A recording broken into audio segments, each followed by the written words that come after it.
Welcome to a new mini segment that we're doing before the main chunk of our podcast called Your Phrase or Mine, where essentially we play on the cutesy little puns and idioms and phrases of the world, where the other host has to guess either what it means or what the origin is. They can even make up the origin, and if it's funny, that means they win. The prize is getting to choose next episode. All right, so I will give you an African proverb. Okay, you do know Africa is not a real country.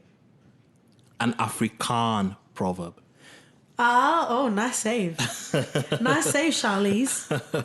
So originates from South Africa, and so here it goes. You're scratching a big lion's bollocks with a short stick. In my educated guess, will surmise that this saying means what you're doing is to no effect and has no consequences. Because your short stick is doing shit all for those lions' big ass balls. No, it definitely will have consequences. Because all you're doing is looking for trouble, which you'll for sure get. Even with a small stick. Yeah, you're just pretty much pushing your luck. Oh. Might as well get a long stick.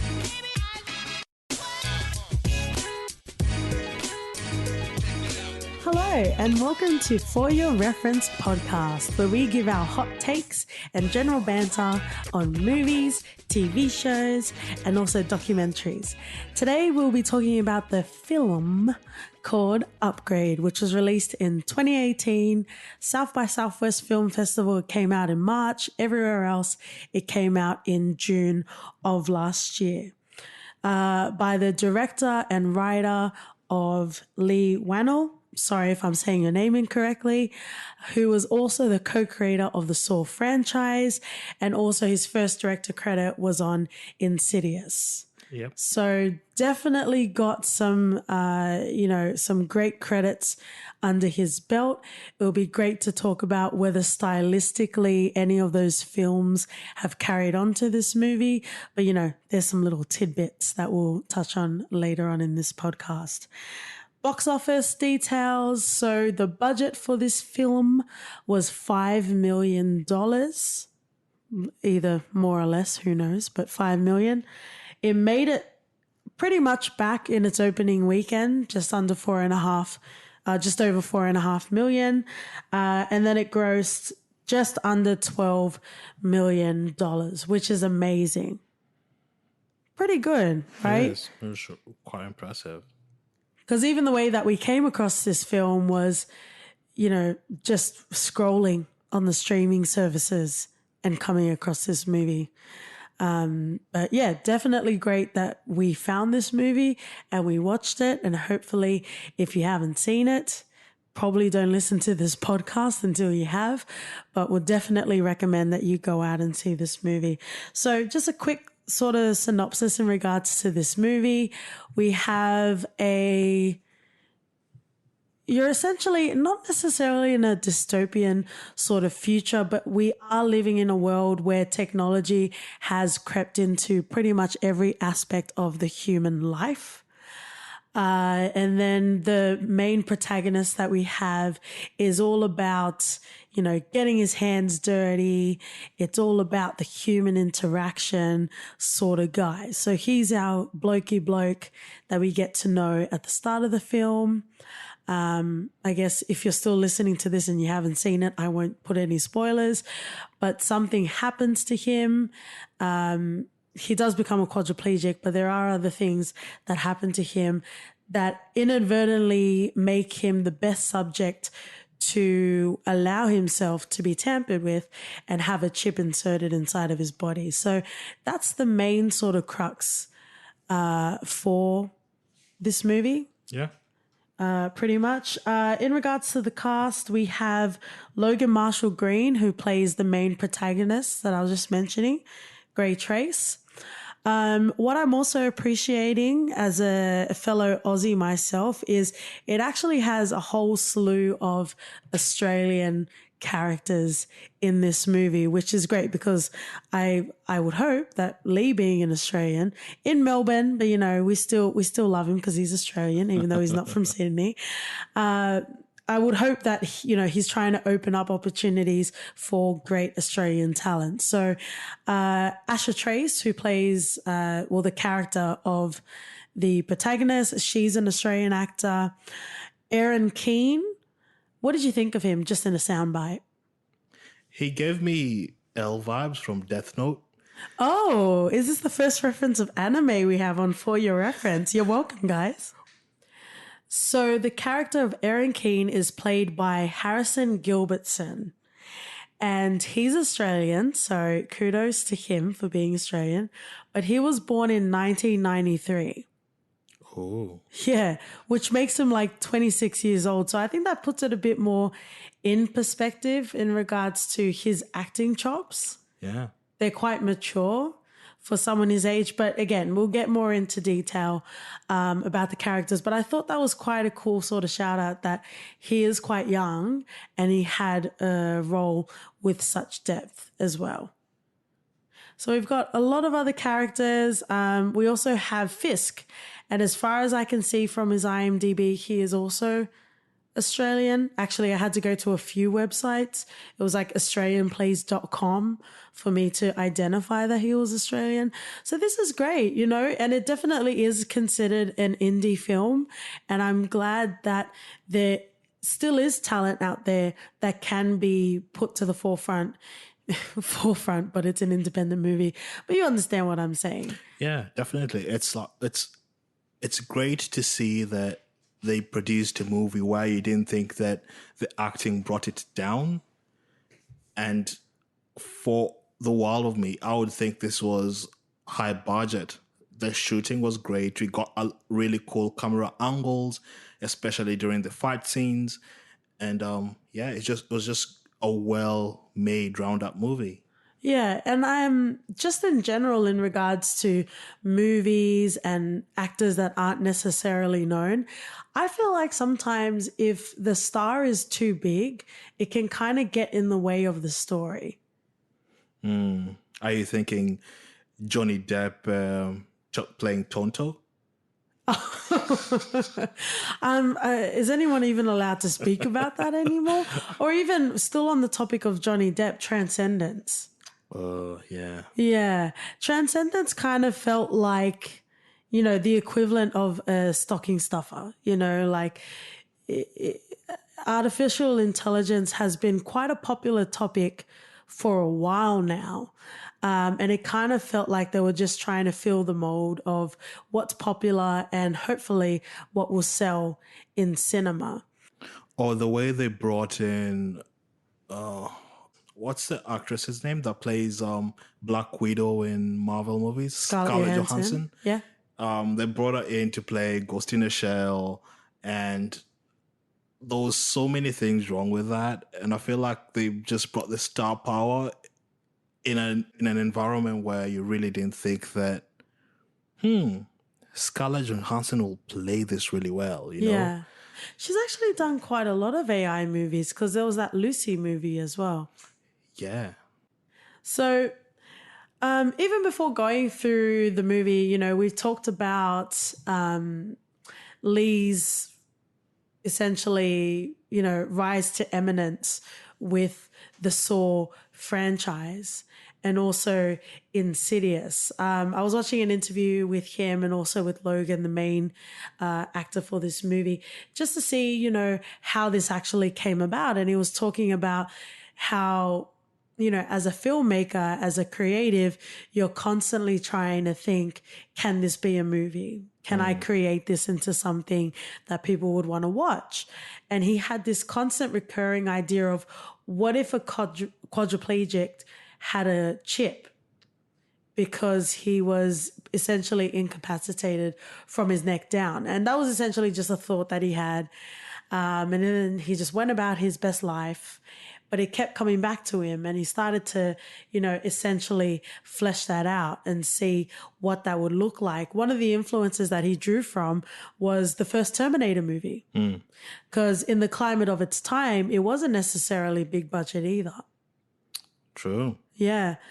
I guess it's hard, especially if you're a bit younger than we are. It might be hard to imagine a world where there isn't the Terminator and you don't have those classic sort of tropes that exist because of the Terminator. But yeah, so Leigh talks about how James Cameron is able to create a film that feels bigger than it is. Oh. And even watching Upgrade, I didn't feel like it was in want of a bigger budget. They definitely utilized all the resources they had wonderfully. Yeah, and that's exactly it. And Leigh was also saying that sometimes it's nice to have that sort of boundary so you know what you're working with and you can get a bit creative with it. But even without that, we've watched a lot of indie movies and a lot of indie sort of horror films, and you'll have a scene that has super high tension and then they'll literally just cut and we'll both look at each other and be like, they probably didn't have enough money in the budget for like an explosion. Or even TV shows, for example, Designated Survivor with your best friend Kiefer Sutherland. 24 has come and gone, and there's even been a reboot, which I think is already gone, then it has come, if you pardon the pun.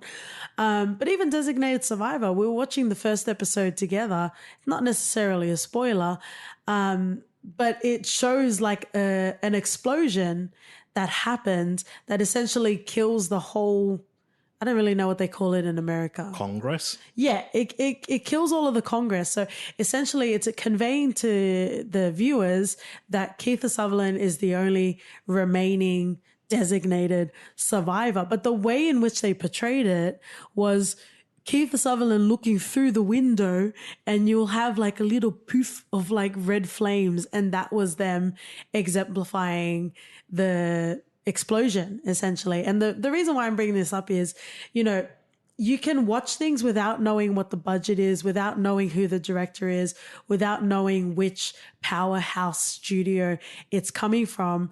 And you could, the moment you start to doubt, did they have enough budget, or, was this really the right move to do? It gets in the way of the story. And when we were watching Upgrade, I didn't feel that at all. I felt like everything made sense. We'll talk about the cinematography, but just in general, in regards to the way that the story was written, I think that was quite well done. Yeah, and on the flip side of that, you have shows like Lost, where you never really had TV shows that had the amount of budget that Lost had, and you could tell from the get-go that this guy had money to make this show. From the explosion, from the plane crash, and you were just mesmerized. You're thinking to yourself, am I watching a TV show? Like, it was so mesmerizing at the time. And I think that's what hooked a lot of people to just stick and watch Lost. And the storyline was amazing. The first season was one of the best intriguing TV shows, seasons that we've had so far. Past that, I don't really want to comment beyond that because it will be dividing too far from what we're discussing on today. But yeah, definitely. It's just, you can tell when a show has a big budget or a movie has a big budget, and the expectation goes up exponentially. But if you don't have that budget, I think the expectation would be, I just want a good watchable movie. We're not expecting the world out of it, just something possible. And I think Upgrade went far and beyond what people expected from it. Yeah. And just to pick up off what you're saying, and I promise it is related, with a show like Lost, we were watching an interview literally a couple of days ago where the creators of Lost were saying, okay, we're pretty much ready to wrap up this season, like this series in season 3. And ABC was like, lol joke, no, you're going on for 1 million more seasons, right? And that's when success becomes pretty much a double-edged sword, because you've got this creative idea that you had, but then you also have networks that are trying to make money off you. And even watching the interview with Leigh, the director of Upgrade and also the writer, they were asking him, are you setting this up to be a universe? Which, Marvel, it's in his own little world. I kind of cringed when the audience members, which maybe you should never get audience members to ask questions at forums like this. But yeah, the audience member was essentially like, are you setting this up to be like a universe where we're going to have lots of sequels, which I get, like you're excited and you want to see it. But at the same time, let a movie be a movie, a standalone sort of movie. Yeah, it's like trying to go down the M. Night Shyamalan way with Unbreakable and creating this universe from Glass and what was the second one? Unbreakable, Glass. No. It Split. was Unbreakable, Split, and then Glass. Yeah. Upcoming Glass.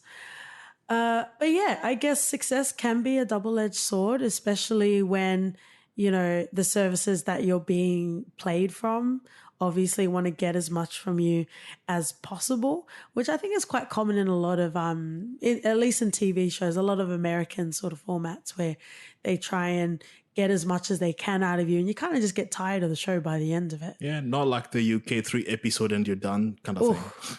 I love me a good miniseries, I must tell you. Yeah. But yeah, so those are essentially the influences that Leigh was talking about. I just want to touch on this before we dive into the actual movie. Upgrade was released through Blumhouse Entertainment. And the interesting thing is, without knowing much about, Blumhouse Productions, we didn't really know much about this particular production company, but whenever we watched the movie and we saw that logo with Blumhouse and then the lighting in the corner of the wall, we're like, okay, this is going to be a good movie, right? Yeah. It kind of had this, and again, without even having any sort of context, it had this reputation, at least between, not even a circle, between our line. We knew that we were into something good. And, even through doing a little bit of reading, Blumhouse's whole model is being able to produce quality, essentially horror-esque, sort of indie films under a particular budget, usually under $5 million. Right? Did you know that? No. Yeah. So this is quite interesting. So I just want to, expand on this a bit according to Wikipedia. So, don't at me if it's incorrect. The low budget model began in 2009. So they've been doing it for 10 years now. Do you want to guess what the first movie was? What was the first movie? The budget was $15,000. Does that help? 15,000. Something really cheap, horror-ish to make in 2009. No, can't think of anything. Paranormal Activity. Yeah, I know, but think about it at the time. It would have been very pioneering. So how much did you say? 15 million? No, 15,000. Oh. Yeah. It was made for 15,000 and it grossed 193 million worldwide. That's just cheating, isn't it? No, it's not. No, it's not. Let the underdogs have their day in the sun. Well, for all the praise Paranormal Activity gets, I just couldn't stand it. I did not buy into it.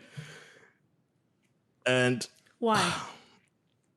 That's a talk for another day. Okay, for another day. Yeah. Yeah, so that's essentially, just to give you a little taster, that's where Blumhouse started. I'm just going to mention a lot of other movies that have come out of this powerhouse, essentially. The Purge. For what it was when The Purge first came out, it was great. It's kind of being milked for all it's worth now, but, for its time. Insidious. Whiplash, which isn't necessarily a horror, but there you go. The Belko Experiment, which we've watched. Yeah. I liked it.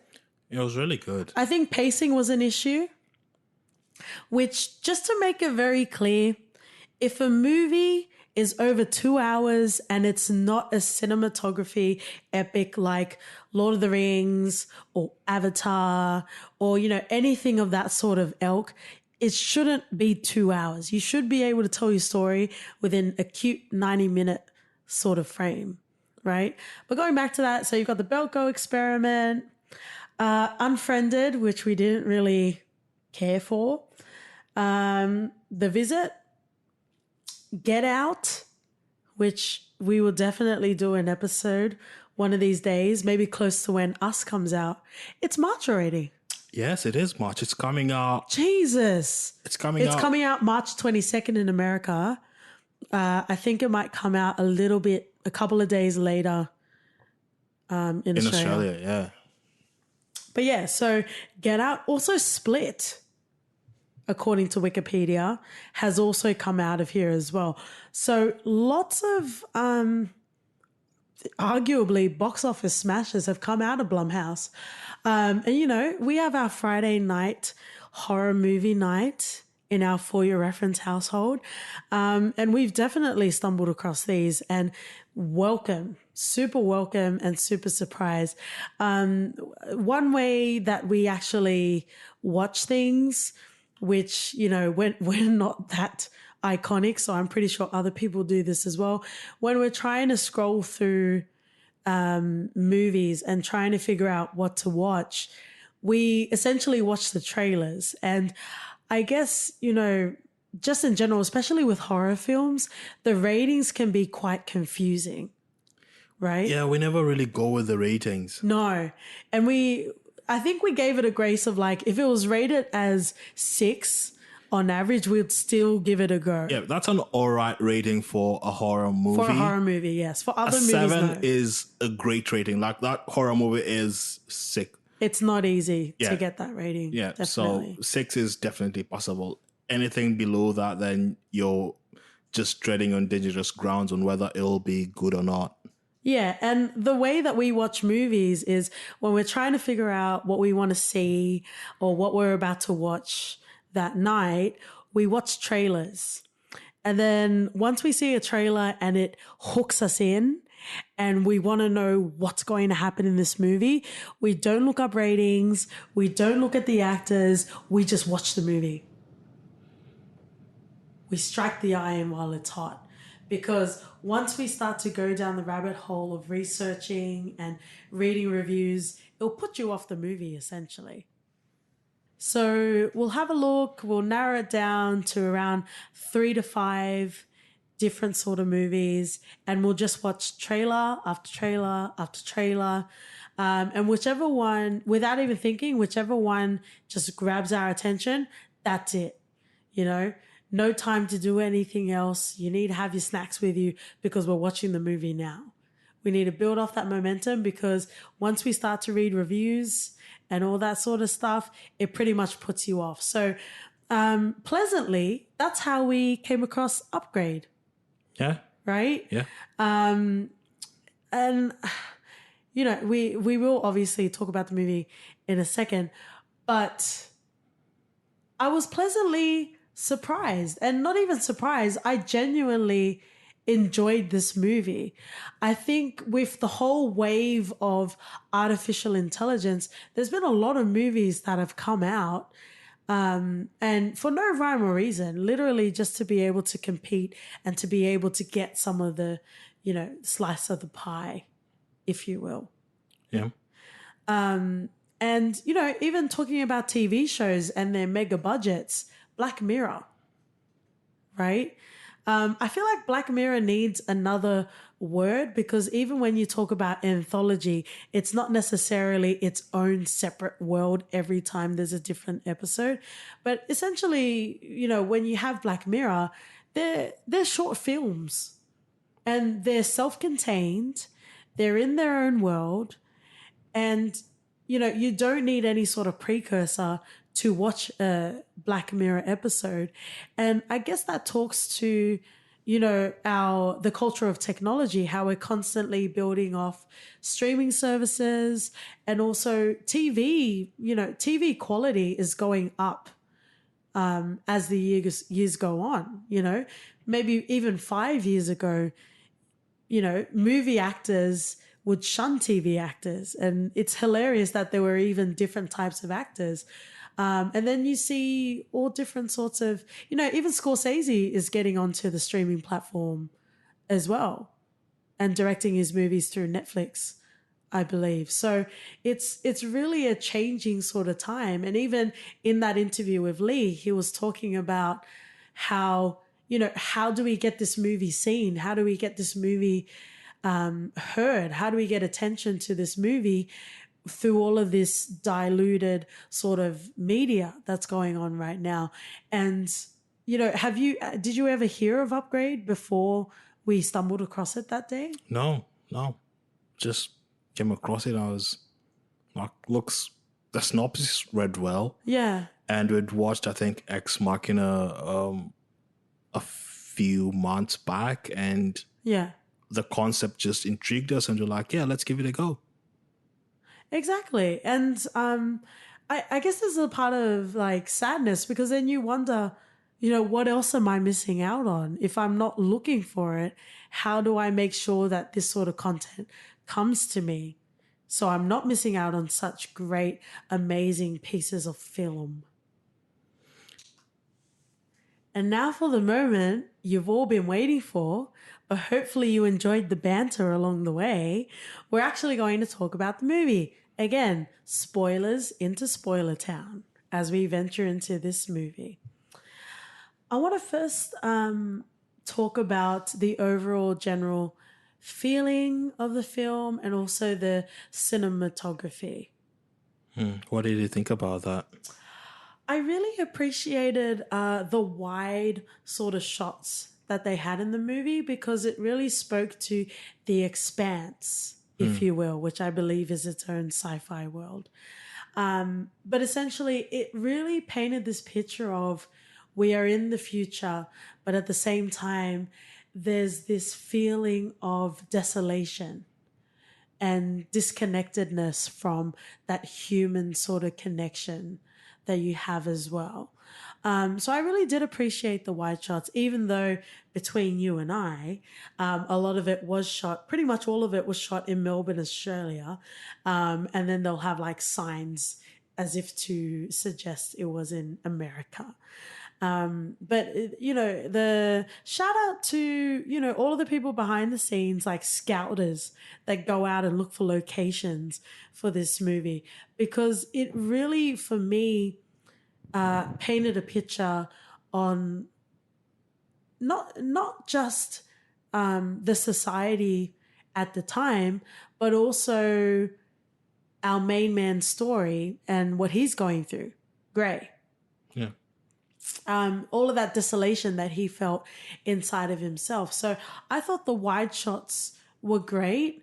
I also thought the camera angles were also great. I think it was Unbreakable that we were watching. The camera angles just got way too distracting to me in Unbreakable. Like they would have Samuel L. Jackson's character and Bruce Willis's character, and the camera will be in between like a sort of fence, but it would blur in and out. And to me, that's like, okay, like I can see that you know how to capture a moment, but it gets distracting. So I felt like Upgrade didn't have that. Every camera shot made sense. Also, the coloring really spoke to me as well, because there were a lot of like yellowish sort of hues, and there was vibrancy, but not to the point of overwhelming you as well. Everything made sense inside of the story, even the soundtrack as well. What did you think about the score? Well, it was barely there, right? Yeah. Not necessarily that it was barely there, but it interwove itself so seamlessly that it wasn't demanding your attention. I feel like a lot of the time, soundtracks or scores for a movie, it becomes so jarring, or it's like, oh, I'm playing music now, that means I'm moving to a new scene. And, for me, that doesn't really do much for me. So I really appreciated how there was a light and shade inside of Upgrade, and the score reflected that as well. Those are very good points. Thank you. I'll just pat myself on the back. You feel free to do so as well after the show. So, if I could talk about the main character and how I got to know Logan Marshall before he got into Upgrade. Upgrade, yep. So we have a young Logan Marshall playing Richard Keller from 24. He was really young then, and he was annoying, and I really didn't like him. He was a very, very annoying character. Hang on, this goes back to our Black Panther episode, because just because you don't like someone doesn't mean they didn't do their job as an actor. Was this a hateable character? He was just a spoiled teenager. Yeah, so he was hateable. So he did his job. So I think there were other roles between that, but then he played Ben McKenzie's brother in the OC, and he was just a douchebag there. Like he was a bad guy. Yeah. Like, Ben McKenzie was playing Ryan, I think. Ryan Atwood, yep. And he had his issues and he had his problems, but he was a good guy. His intrinsic nature was just he's good. But we had Trey or Logan, he was just a bad character. He was a bad seed. And then the next thing I saw him in was in this amazing TV show called The Traveler, which was so disappointing because it got cancelled after 8 episodes. And I swear we were all devastated how such a great show and such a great concept would get cancelled in 8 episodes. And in this, he also had a brother called he also had a brother in Matt Bomer. So you could see that he's had great brothers. Matt Bomer is the Suits guy? No, white collar guy. Ugh. Yeah, he's picked his roles well. Let's be honest, they're all a dime a dozen. They're all interchangeable. I'm sorry. I will send you a gift basket, but you're all interchangeable. So this is our attempt at giving not necessarily a play-by-play, but trying to follow the more traditional format of a review for a film. And just to give our initial first thoughts. So this film opens on a garage where you see a lot of greasy instruments panning out into a car, panning out into Gray, the protagonist of the movie. So you're seeing, he's a real manly man. He likes to get his hands dirty, and he's essentially working on his car, being the blokey bloke that we all love to love. Yeah. So you get that sort of juxtaposition when his wife stumbles along in her smart car, right? So I guess it didn't really seem out of place, the opening scene, until you saw the wife stumble along in her car. What I would like to know, which is just for my curiosity, because OT knows I ask like 100 questions even before the credits have started in the opening sequence. Don't tell no it. But how far in this sort of futuristic society did they progress? Because, even Leigh, when he was being interviewed about this movie, he was talking about how the producers wanted to make every single aspect of the movie look futuristic. And Leigh was like, no, that doesn't make sense. There should still be busted up Toyotas in the front of, streets, because not everything is fully futuristic, right? People need to take some time to get on the wave, right?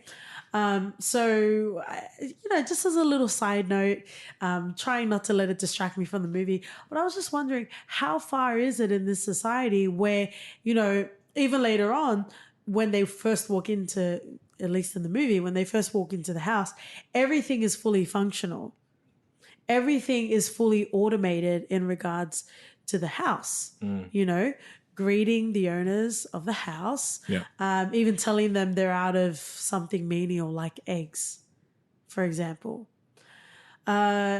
We still live in a day and age where I try and beckon Google to add something to my shopping list, and I still don't know, you know, after a week of saying it, trying to decipher what I said to add to the list. I'm pretty sure I didn't say more balls to the shopping list. I'm pretty sure I said small balls a week ago, but you know, it's its own thing. But just trying to understand the whole context of how futuristic is this world that we have here. And we will, I promise, we will talk about the movie. But something very interesting when I was watching interviews, especially with Leigh, is they kept referring to this movie as sci-fi. Is it really sci-fi though? Right. I feel like in this day and age, you can't necessarily call this a sci-fi anymore because we're dabbling, right? We're dabbling in what it means to be smart sort of homes, smart sort of cars, you know? Not that we'll ever experience it, but Teslas have their own driving cars, self-driving cars. You know, you also have Alexa. You also have Google. And I'm assuming Siri also has her own sort of combating equivalent as well. Well, you have Ubers and Google's doing their self-driving cars. And I feel like one of the issues for me was that we had when they were driving and Gray realized they were in the wrong area, right? Gray realized that they were in the wrong area. And so they've clearly advanced so much into self-driving cars that the manual override isn't there anymore. And yeah, but also at the same time, I really don't think we'll ever get to a point where we fully trust robots. And that's because like there'll always be a time where you will want to override it. And just from a safety point of view, there might be a reason why you need to override a system. So I don't foresee a time where we completely say, Jesus robot, take the wheel and I will let you have all of the commands. You know, even later on, still early on in the movie, but later on, we see Gray try and overdose and he physically couldn't because the robot wouldn't let him, which maybe that was good that it didn't get overridden. Definitely good. But the fact that, you know, machines have their own sense of self and they couldn't be overridden, I think it definitely started to creep into our reality because, you know, you have iRobot that came out in the early 2000s with Will Smith. And, you know, even during that time, it was pretty scary to think, oh, you know, artificial intelligence. It was still like a kind of Jetsons sort of vision. Right? Yeah. Remember with the bebop with the robot? So I feel like we've progressed too far for people to continuously use the same sort of tropes. Yeah. Otherwise, Leigh, you are a queen and I won't take anything away from you because I love this movie. But yeah, that is a constant trope of machines will take over us. And I think what people don't realize is artificial intelligence and machine learning has been going on for years. And hopefully with time and with, you know, exposure to what's out there, it's been happening for a while, you know. You have surgeons that are trying to conduct like micro surgeries and which wouldn't be able to be possible, or even to be able to print organs through 3D printers, right? That would never exist in a time where we were still trying to figure out what robots are. But we're not the robotics podcast. But I guess I just wanted to point on the fact that how far we are and how accessible, you know, apps that we use that have a peppering of machine learning or sort of AI, it's not that far from the future, right? We saw that demo with Google when they were doing calls to book an appointment, which was done through the AI. The most impressive thing about that demo was that it understood different accents. And nuances. Yes. As well. And I guess that's the true achievement of machine learning and of artificial intelligence, because 2 + 2 will always be 4, right? But if you say 2 + 2 in a different accent, will it be picked up? Apologies, we're both in IT, so I guess this will sweep us away into another conversation. So let's rein it back. If you guys are interested in having a little techie sort of podcast, then let us know. But for your reference, this is a movie, TV, documentary type of podcast. So what else did you enjoy about the film? I liked the great chemistry that Gray and Asha had, because we're introduced to them quite early in the movie. Dude, she was in it for like 5 minutes. But you could tell in this scene of her being shot and dying, and Gray just laying on the floor, not being able to do anything about it.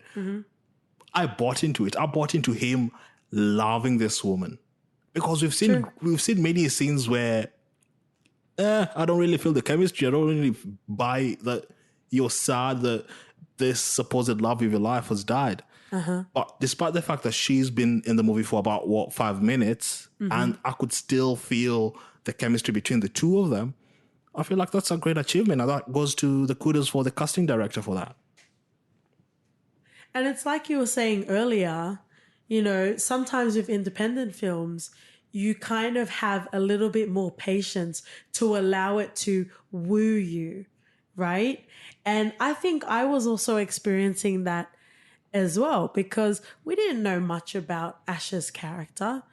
But when it happened, when she died, I didn't feel like it was a cheap shot, because, you know, when you watch movies or you watch TV shows and you see a character die and you're like, oh, you are deliberately trying to pull at my emotional strings. Yeah. I really didn't feel like Upgrade did that. I felt like it was natural to the story. It was definitely a shock, but it made sense, and it didn't leave me wondering, why are you doing this to me? I was enthralled in the movie, and I was watching it and going along with, you know, what was to come. You know, even Frisk's character, which we didn't know was Frisk at the time, but, you know, he made this comment talking about, you know, you humans, I'm paraphrasing, but it was like, you humans don't appreciate, you're inferior, and all this bullshit before he shot the wife, right? That was quite a powerful moment. No, he didn't say you humans. He was saying, do you look down on me because I'm uneducated? Yeah, because Mauve were the region that they found them in, Gray's old neighborhood. Yeah, but, you know, even that moment, I was just like, he must have shot the wife in anger, right? So I kind of just like let it go. But that's such a common sort of theme that you see in movies. That movie of a bloody death of rampage, going out and going for broke. And you know, speaking of Archer, it reminded me of the episode where he had the microchip like inserted in him as well. But again, we need to talk about the movie. If you love Archer, let us know. It might be a separate segment. But what else did you love about the movie? I love that Gray's character. Well, at least Logan picks these characters that show his emotional range, and they feel a bit vulnerable. Like you just want to give them a hug, you know? Like it's like our Joaquin. Yeah, he's a sort of character I said like Joaquin. Did you notice that? that. Yeah, I did. I'm coining that. I just let that go. I'm coining that. And yeah, it had a lot of great comments in it. And one of the funny ones that I thought was when he said, "You saw that? You thought I was invalid, but I'm a fucking ninja." That made me giggle. But, yeah. But then STEM comes after as well, saying technically you are not a ninja, sir. Well, to me, he'll always be a ninja. Also, another little tidbit with the interview with Leigh, he was talking about Logan's character Gray, and also the character of STEM. And he was saying that the way that they decided to film it was they would have the character that was playing STEM be on set, but be in a separate room, and the guy playing STEM and Logan's character Gray would literally just riff off and play on each other. Oh, so they didn't do that post-production? No, which is wow. quite interesting because usually that's literally what happens, right? Yeah. So, a lot of the reactions that we saw from Logan's character Gray, now we know were quite authentic. And they were talking about, just in general, a lot of the scenes that they had, they try to make it authentic as possible. So wherever they could fire a gun, they fired a gun, which I think is a lost art as well. Practical effects. Practical effects. But I feel like it's kind of a lost art as well. Like wherever you can put CGI, just put it there. I feel like if there's an opportunity for a director to use practical effects, they do that. Not necessarily so, or at least according to Logan, because he was Gray's character. He was mentioning that he's been on a lot of sets, big budget, low budget sort of sets, and that doesn't necessarily happen anymore. An example of where they over relied on CGI is Ryan Reynolds' Green Lantern. That was ridiculously bad. Has he not redeemed himself from Deadpool? He has. But yeah, moving on. The exposition in Upgrade was second to, I guess, Ex Machina. I was going to say second to none. What do you mean by expositions? The exposition, essentially, the whole, I guess it was more of like a subplot of Gray's character and STEM and the internal conflict that Gray had about machines, because they made it quite clear in a not so in your face way. They made it very clear that Gray isn't the sort of person that, he lives and breathes technology 24/7. He's working on his car, even when his wife was like, let's just zap a pizza. And he's like, no, let's make one. Right. They really, they really conveyed, because it wasn't too obvious, which I really appreciated. But, they painted a picture that he's the sort of man that still appreciates that human sort of interaction. Yeah. Right? And I guess it and I know I'm about to branch off to another reference, but it really makes you think, how low do you need to be able to accept something that speaks against the inner workings of the fiber of your being, right? Like, this guy didn't really like technology at all. He kind of kept to himself in his own little manual, manny man sort of world, right? Another example of that comes to mind, of someone that's so desperate to continue their life the way it is Heisenberg, Breaking Bad, which we do not have time to go through today. But, just quickly, Bryan Cranston's character in Breaking Bad, he was a high school teacher. He had no money, no benefits, and he had cancer, right? And that's what pushed him to the edge to essentially make the blue crystals that we all know and love from that show. And it was quite interesting to see that dynamic between Gray and also STEM, where he slowly allowed STEM to override and take control of his own actual body. Yeah, most of those came out of desperation of him not knowing what to do in those particular scenarios. And it's understandable. But it took time, because even then, when he was in the hospital bed and Aaron came to him, like he was pretty much resigned to the fact that why do I need to keep living, right? Well, So he just lost his wife, so it's understandable that he would be resigned to just seeing his life out. as important as his wife is, it was also his reluctance to embrace technology, right? So there's this constant push and pull of Grey and STEM trying to reconcile, not necessarily STEM, but more Grey of, you know, I'm assuming what makes him human and how much of his humanity does he need to sacrifice in order to be able to survive, right? So the first instance that you have of that is him visiting that apartment. And can I just say, I know I've said it well, a lot to you, but for the first time in the Black Panther episode, I don't necessarily care for action scenes. But this was tastefully done. I agree. I feel like a lot of the time, action scenes are kind of like porn. I'm just like, is there a story?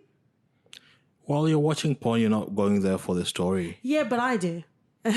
Oh, the delivery man came in late. Yeah. I want to know, did he source his sausage from Italy or not? Oh, dear.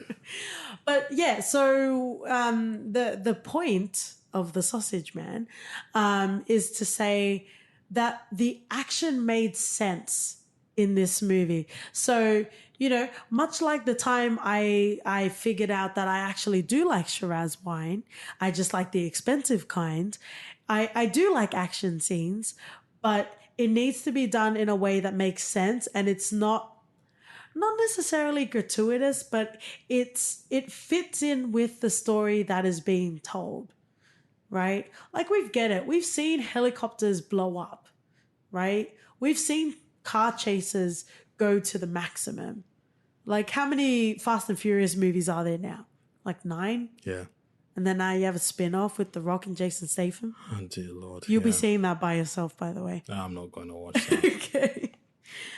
But like action has been done before. But I felt like in Upgrade, it was done in a way that wasn't jarring, that made sense. So the first time that we see him allowing STEM to override him was in that house. And it actually reminded me of, I'm not sure if you guys play games at all, but it reminded me of the Telltale sort of games. Essentially where you have a finite amount of time where you need to action. Otherwise, you've essentially lost it and it'll have consequences through the rest of the story. So the first time that he was hiding behind the cabinet and STEM is like, you've got to attack now while you have the upper hand, right? Yeah. And Gray was just standing there. And he was seeing the timer like run out, and the timer ran out, and the guy that was about to die saw him in the reflection of a wall. Off the TV. Yeah. He saw him in the reflection, so he lost that point of advantage. And I'm like, you know, we've played these games so much. We're like, okay, you know, you've lost this moment, but you've got it again, right? And then Gray was like backed into a wall, and he had the opportunity to grab the knife or to keep going. And it's like, what do we do, right? That sort of like intensity that we feel when we're playing games, I felt that in that moment. And I'm like, great, you need to do something, you know, you need to go as well. And, you know, there was a sign where he did hesitate and he couldn't look at this guy actually dying because it was way too much for Gray. So you start to see, well, not even in there he's completely opposed to the idea of even witnessing another human die. The second example that we have is with Tolan. The Black biker. Okay, right. In IMDb, he's also known as Tolan, but good for you. Yeah, it's all right. So you have that fight in a bathroom, I'm assuming, where things start to get a bit dicey, and it gets to the point where Gray allows them to override him. And, you know, even through the sound, even through the reaction of Gray, you could tell that it was, I wouldn't say inhumane because that's a bit too on the nose because STEM isn't humane. But you could tell it was unnecessarily savage in that moment. Yeah, because once he looked at Tull and he got shocked. He didn't believe that STEM could do that to another human being. Also, the fact that he did that to a human being, Yeah. not necessarily mentally, but physically, Physically, yeah. he did do it. Yeah. Yeah. And we saw that coming to a head at the end of the movie, or near the end of the movie, where he did it to Frisk. Yeah, but then when he did it to Frisk, it wasn't STEM controlling him. It was he had gotten to a point where this is the guy that killed my wife, and I'm going to be the one that kills him. And STEM thanks him for that. And it really plays on that sense of humanity. Like, who am I if I'm allowing my emotions to take over me? And, you know, this isn't my first rodeo, if you will. Yeah. Well, I guess it also goes to show that in as much as Gray had allowed STEM to take control of his actions, he was battling a psychological warfare in his head of the consequences and what it meant and the effect that it was having on him as a person. Because I feel like during the whole period, he became desensitized to the brutality of what STEM was doing, to the point where him just shoving Frisk's head down a broken piece of glass and, you know, it just meant nothing. And you could see no emotion whatsoever in his face. It was just blank. It was just a blank stare. But between you and I, you were secretly cheering, right? No, not really. Like, if I died and you found the person that was responsible for my death, you wouldn't feel satisfied? I would feel satisfied, but knowing the reason of why he did it, like he saw Gray as a brother in a different kind of race. And although his motives and his reasons were all a bit skewed and it was because they were paid, or he had an ambition to take him under his wing. And the fact that he was telling Gray that your weakness is that you're becoming too emotional, you're too emotional, you'll never surpass me. And Gray pushes him to the edge of where he becomes emotional, and that's where he becomes weak. So he proved the point. He proved the point, yeah. And it's just, after that, I felt like Gray just changed for me. He no longer was this vulnerable little pup that I just want to cuddle. It was more like, this guy's already broken. That you still want to cuddle? No, not really. Stay far away from me, you know? Like, it just shows the effects of what he witnessed, of what his actions through STEM made him turn out into someone who really didn't care much about. But this is a lost life. This touches on a theme that we've talked about as well. He's the relatable villain with the relatable origin story, correct? He's not necessarily a villain. STEM is the villain. So. Sorry? You just said so. I didn't say he's a villain. So he did shitty things, but he's not the villain. He killed someone that killed his wife doesn't make him a villain. He killed a lot of people. But I don't think he's the villain in the classical sense of Killmonger being a villain. You know what I mean? Okay. Oh, so BC Jordan makes a... He is just a guy going through his own rampage, trying to track down whoever killed his wife. And he meets all these shady characters who try to kill him. And most of it is in self-defense. Mm-hmm. And you get to a point where he's getting to Frisk and he doesn't need STEM anymore to pull that trigger. Well, arguably that's metaphorically. wrong, because this was all an orchestrated plan by STEM. No, STEM, in order for him to take over. What's his name? Gray. So yeah, this was no. You're saying as if Gray consciously did it, which he did to some extent. He did. But it was to the point to get him to, you know, To break his mind, according to yeah, Stem. exactly. So he achieved exactly what he wanted. So before we wrap up, I thought it might be good to first of all talk about any sort of memorable quotes or moments that you had in the movie, and then any sort of comments that you might have in regards to the characters. So I want to start it off. I really liked Toland's character. I know he wasn't worth much, but I did enjoy his little burn of, if I were to hurt you, you'd wake up in the past. Yeah. I thought it was a bit corny. It was, but the movie afforded that because it wasn't abundant in corny sort of jokes, right? True. Any sort of dialogue you like? I already told you my favorite quote from the movie, which was to him being a ninja. So, yeah, I don't have Yeah, any I other. was trying to give you a chance for redemption, but it's fine. It was still a great one. Something I also enjoyed with Gray's character when he was in the hospital bed for the first time and he was talking to Eric. He said something to the effect of, I'm not looking to restart my life. I'm looking for the off switch. That's woke as AF. Super woke. Super woke. And then there was also some comments that were made near the end of the movie with, I want to say Billy. What was the hacker girl's name that she said wasn't her name? Or was it Jamie? Jamie. I think Jamie sounds right? Yeah. And then she made a comment about, there were these people that were playing VR, but essentially the soundbite was, the fake world is a lot less painful than the real world. Yeah. Which, it can be a bit cheesy. It can be a bit too cushion embroidery, but I enjoyed it.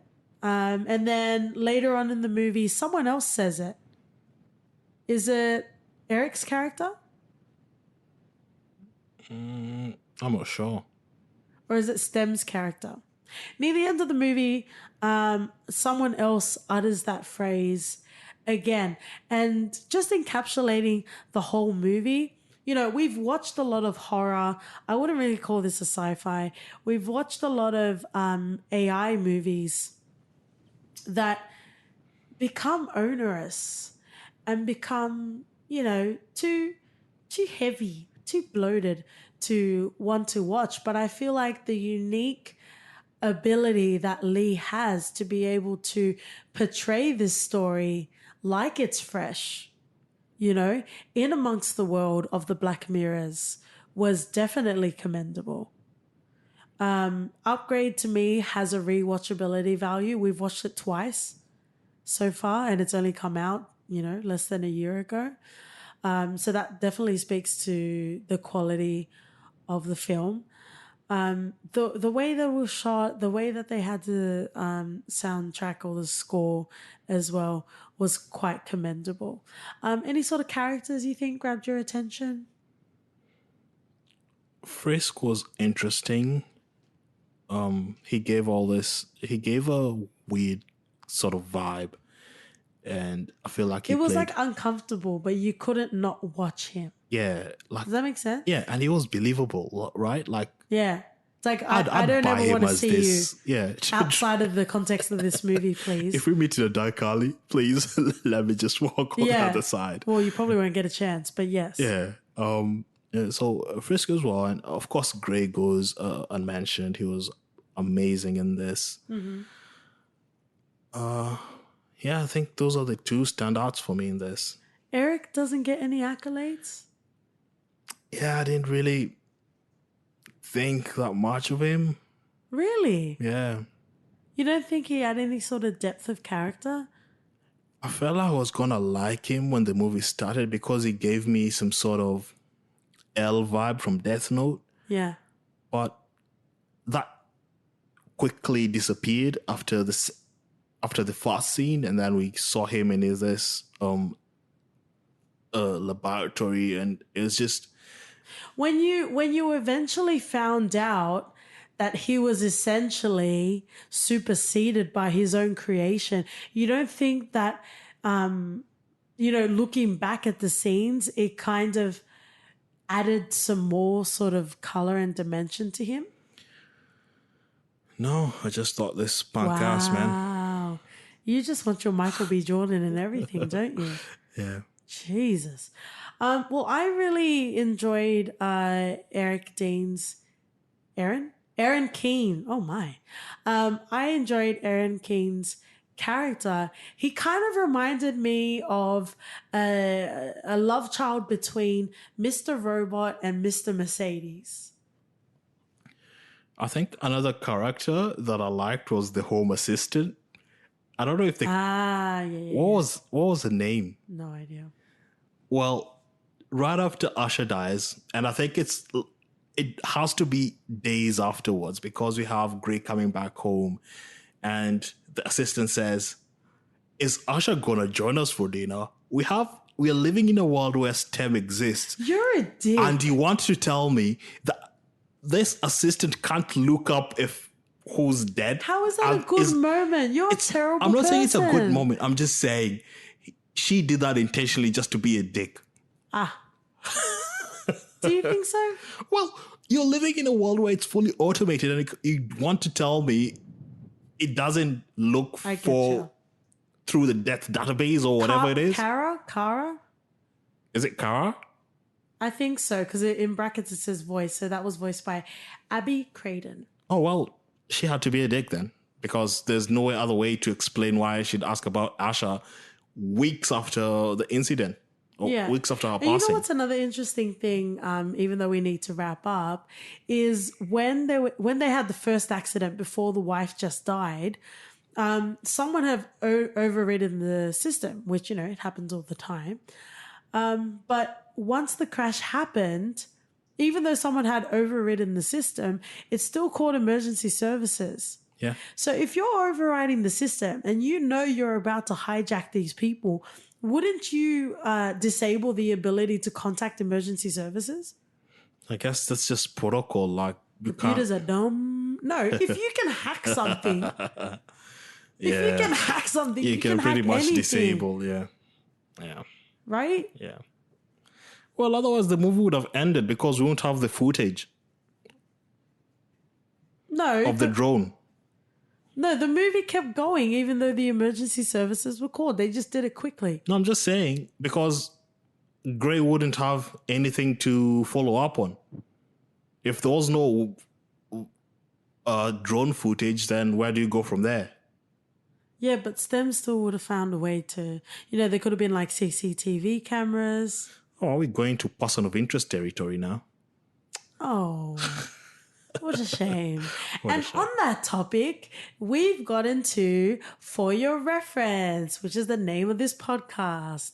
So, as you've noticed, even when we're talking about one movie, we tend to reference other things that have similar themes, that might have done it better, that might have done it worse. We're essentially citing our sources. So, if you've tried this is what you should also try as well. Yeah, I'd go fast. So I would recommend Ex Machina. How did you know? Gonna take it.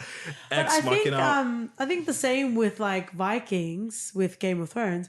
You would assume that if someone has watched Upgrade, they would have watched Ex Machina before, right? Yeah, well, not necessarily. If you missed it, definitely go watch it. It's a great movie. Talking about the ubiquitousness of AI being pretty much everywhere, AI being God, and yeah. But it also plays on the emotions of men as well, which we're not going to get into today. But just as a little side point, like piggybacking off of yours, it's definitely a movie that you should watch because it is similar. In its own right, it is good as well, obviously. But if you want to see a evil genius, if you will, with a kick-ass lair, Upgrade definitely has one, and Ex Machina also has one as well. Yeah.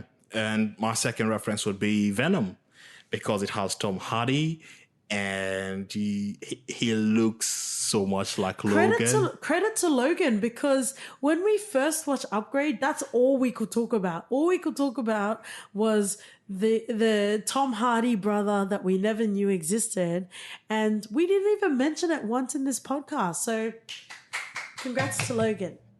Yeah, and it would also be because Venom is also controlled.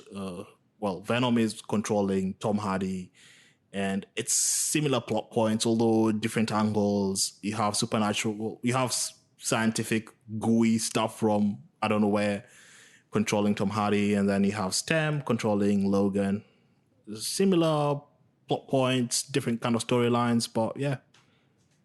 Cool. So, just continuing on from where you're going, mine's a TV show. So, if you enjoyed Upgrade and you really, wanted to know more about, okay, this is my normal life, but I want to add the addition of, technology and the expanse of it and how it affects day-to-day life, Humans. Oh, that's Is a show by Gemma Chan. Yeah, we love a strong Gemma Chan. So Humans is definitely a show that you should try and give a go if you haven't already. And I'm going to say something really cheeky now. The Matrix is artificial intelligence, which you wouldn't really call it that because it was pioneering for its time. But if I was the one to introduce The Matrix to you, you're welcome. You should go and watch the movie. Well, just get out of under the rock you're living in. Yeah, just don't imagine Lawrence Fishburne's daughter in his face. Is all I'm going to say. Lord. And the you're shitty. I am introducing so much today, and everyone is going to get educated. Okay. And the last thing that I'm going to reference is actually a game that we played on our PlayStation. And I did mention Telltale, but what I'm going to recommend, what I'm going to recommend if you enjoyed Upgrade is Detroit. That's a good reference. You're welcome. Thank you. That's what I'm here for. Yeah, as well as This X, which has a similar sort of storyline. Oh yeah. Yeah, so Detroit is quite good. Not just that the concept of it is good, where you have, decisions that definitely inform the narrative, which we painfully understood as we played the game. But, even the functionality, the graphics of it was definitely great as well. So if you dabble in console or PC gaming, definitely check out Detroit if you enjoyed Upgrade. So thank you so much, guys, for tuning in to this episode of For Your Reference podcast. Feel free to follow us on our socials. We're on Twitter, Instagram, YouTube. And write us an email at hello@fyrpodcast.com. Thank you and see you next week. Bye.